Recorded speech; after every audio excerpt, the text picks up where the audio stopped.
અમદાવાદના શિવધારા વોટર પાર્કમાં ડૂબી જવાથી રાજસ્થાનના યુવકનું મોત।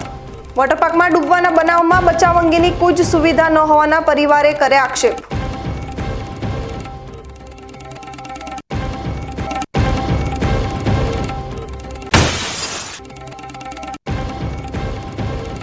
રાજસ્થાનથી ખાનગી બસમાં આવેલી રહેલા બે શખ્સો પાસેથી ઝડપાઈ ઓટોમેટિક પિસ્તોલ।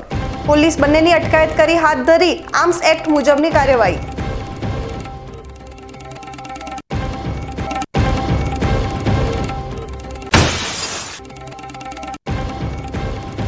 ડીસામાં જાહેરમાં ઘાસચારો વેચતા શખ્સો સામે પાલિકાએ કરી લાલ આંખ। રખડતા પશુઓને અંકુશમાં લાવવા માટે પાલિકાએ હાથ ધરી કામગીરી।